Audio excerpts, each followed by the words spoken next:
Já expulsou demônios? Muitos. É? Continua expulsando. E olha, não apenas pessoalmente, aos montes,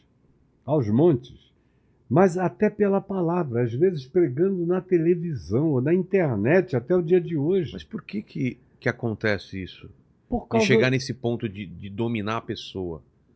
Porque tem muita gente acontece assistindo no a gente. indivíduo? Tem muita gente que fala, não, isso daí não existe. Porque Cara, lembra de televisão, aquelas coisas não, falsas. aquilo né? ali é o tudo teatro, faz é um justiça. teatro, né? Aquilo ali é tudo contratado, tem uma empresa de publicidade que arregimenta. Tem até gente que eu conheço que é paga para fazer aquele papel. Tem cachê. Tem cachê, vão lá, É. fazem aquilo Entrevista o ali. demônio.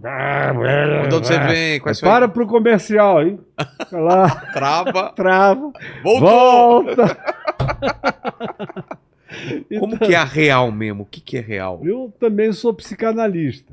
Então, desde muito cedo, meu pai notou que eu tinha um discernimento muito agudo para discernir o que era doença mental, o que era um lunatismo explicável e o que era demônio. Porque se Muito parecem. cedo. Se você não tiver discernimento, você fica tratando uma coisa como se fosse a outra. Entendi. E eu sempre preferi, desde muito cedo.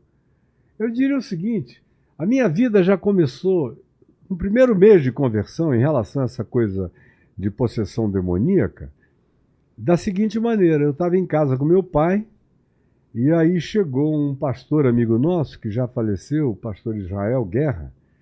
Os filhos dele vão nos assistir para dar testemunho de que o que eu estou dizendo é verdade.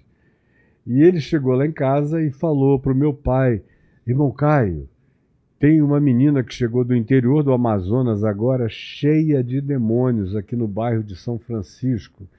E tem uns 8 a 10 homens tentando segurá-la e não conseguem. E eles me chamaram para ir lá e eu vim chamar você para nós irmos juntos. Aí o papai olhou para mim e falou, vamos lá, meu filho? Eu falei, vamos. Só que eu, muito afoito, pedi o endereço. Aí o pastor Israel me deu o endereço. Falou, chega na minha casa, vira assim à direita, vai, tem um barranco e tal. Eu peguei a minha moto, saí na frente, cheguei rapidinho lá.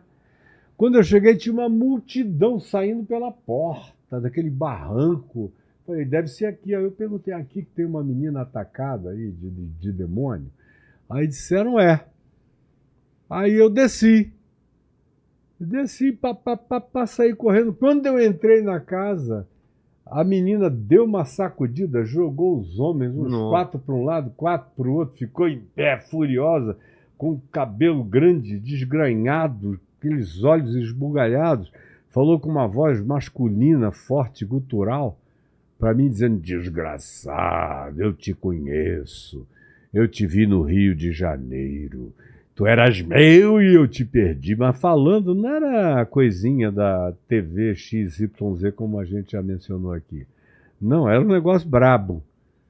Aí eu olhei e falei, tu és mentiroso e pai da mentira, mas estás falando a verdade. Eu fui teu e tu me perdeste para sempre. E eu vim aqui para te tirar dela em nome de Jesus. Aí ela correu para cima de mim, eu corri para cima dela. Saia em nome de Jesus. Aí ela caiu para trás, aí o pessoal quis segurar. Eu falei, não toquem. Isso aqui não é na base da força, não. É poder da palavra. Que foi como a gente começou aqui, pelo poder da palavra. Eu falei, é meramente pela palavra. E aí eu falei, espírito imundo. Ela falou, nós somos muitos, sejam quantos sejam. Sai dessa menina e não voltes mais. Aí ele estribuchou para lá, para lá e pou. Aí saiu, quando o papai e o pastor Israel chegaram, a menina já estava livre. Eu já estava em conversações com ela, ensinando o evangelho para ela, como é que, foi outra coisa que a gente falou no início, como é que ela podia se defender, Sim. Qual era o escudo que ela tinha que vestir. Que você não volta, né? Qual era o mais valente. Eu falei, olha, esse valente, bem armado, que estava tomando conta de você, foi expulso pelo mais valente que me habita, que é Jesus, o ressuscitado de entre os mortos. É ele que tem que morar no teu coração. Assim como em mim não tem nada que entre, que penetre aqui, eu sou impenetrável. Você também pode se tornar. Agora, você vai ter que me explicar algumas coisas. O que estava te acontecendo quando isso te visitou? Aí ela me contou que ela estava tendo relações sexuais com um pastor, de um pastor da cidade dela, e que ela vinha numa vida promíscua com esse pastor, e o pastor usando e abusando da garota, falando muito de demônios. Ela foi ficando impressionadíssima com a coisa, o medo dela cresceu imensamente. Na hora que o medo tomou conta dela, aí a coisa toda a devorou. Aí eu a ajudei a se defender e ficamos ali tratando, conversando, ensinando. Depois o pastor Israel ficou visitando e ensinando-a como é que ela iria fazer para arregimentar-se em fé, para não ser nunca mais visitada daquele jeito. Aí eu comecei a ser chamado. Como eu te disse, essas coisas se alastram. E papai já tinha um ministério assim. E papai viu a minha desenvoltura na história. E a gente começou a ser chamado juntos. Ou então iam lá para casa. Havia ocasiões de que havia 4, 5, 6 esperando. Nossa. Para a gente libertando e entrando outros, libertando e entrando outros. E houve o dia em que logo depois eu tive, daquelas experiências iniciais, eu tive muitas grotescas. Mas a primeira, completamente grotesca, foi de um cara que foi levado lá em casa, num carro, num Opala, um senhor chamado Neemias, estava levando um outro homem que era irmão dele, que estava no banco de passageiros de um Opala. Ele entrou correndo na garagem da nossa casa, o portão vivia aberto. E ele veio, já! Era um domingo, eu estava esperando papai e mamãe, porque eu ia pregar na igreja do meu pai. E eu tinha jejuado sexta, sábado e domingo, ia pregar domingo à noite. Estava sozinho lá embaixo, esperando eles se arrumarem para a gente sair. Quando de repente entrou aquele Opala, e aí ele falou, irmão Caio, me ajuda aqui que o meu irmão está terrivelmente endemoninhado, não sei o quê.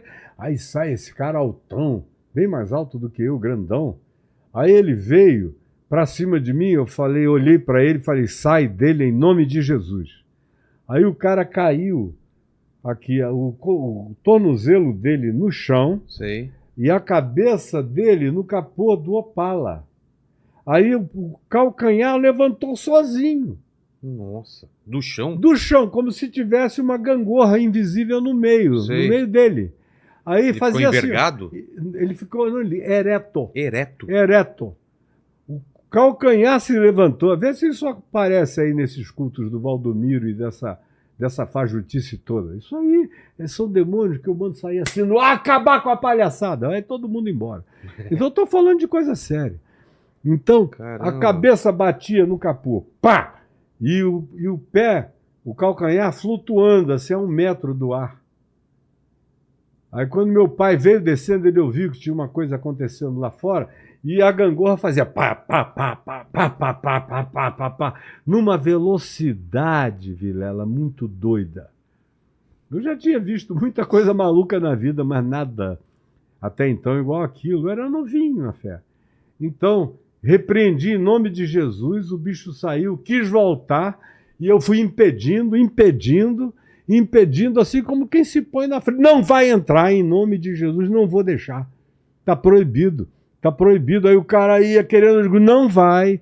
Ia segurando, e quando ele tinha essas intermitências, eu jogava Jesus para dentro.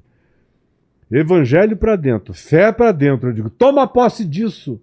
Toma posse disso com a tua lucidez, com a tua consciência. Não abre a guarda, não baixa a guarda. Toma posse, toma posse. Conclusão, a gente chegou bem atrasado lá no culto, mas no dia seguinte ele voltou lá em casa, aí eu gastei um tempo com ele, ensinando-o a se defender daquilo tudo. Aí começou a ter, que foi quando meu pai disse, a gente tem que depois, logo alguns meses depois, a gente tem que alugar um lugar fora daqui. Aí alugamos um lugar na rua Getúlio Vargas que virou um INSS de possesso, doente, endemoninhado, todo tipo de mazela. Também a gente com todas as formas de desprezo, os gays, as lésbicas que se sentiam inacolhidos em qualquer lugar, sabiam que lá tinha acolhimento, que eu acolhia todo mundo, começaram a ir para lá, e eu, depois que fazia todo tipo de acolhimento, levava para o templo da igreja presbiteriana, onde meu pai era pastor, onde eu me tornei pastor com ele, era onde eu pregava todo sábado à noite, que ficou entupido de jovens da cidade inteira, que a gente começou a ter que fazer 4, 5 cultos para poder atender a multidão toda que ia, e logo eu entrei na TV, aí que o negócio ficou completamente enlouquecido. Mas eu já encarei tudo, gente armada, endemoninhada. Armada? Armada, com revólver. Vou te matar, eu digo, vai nada, não entra nada aqui em mim não. Você não está vendo? Vê se eu tenho um pingo de medo de você. E o bicho olhava para mim e via que eu não tinha medo mesmo. Como eu não tenho, meu irmão. Eu não sei o que te dizer, mas eu não tenho. Se eu disser que eu tenho, eu estou mentindo. Não tenho medo. Nem de lugar nenhum, nem de quadrilha nenhuma, nem de gangue nenhuma, nem de ladrão nenhum, nem de coisa nenhuma. Minha mulher diz, meu Deus, você... O que é que eu não sinto esse medo? Não sinto esse medo. Eu tenho medos racionais. Se você me jogar num tanque com tubarões, eu tenho razão. Eu não sou um ser irracional. Agora, de coisas dessa natureza, sobrenatural, aquele que me habita é maior do que aquele que está no mundo. Ou de qualquer outro poder, de qualquer outra natureza. Ou mesmo dos males dos homens.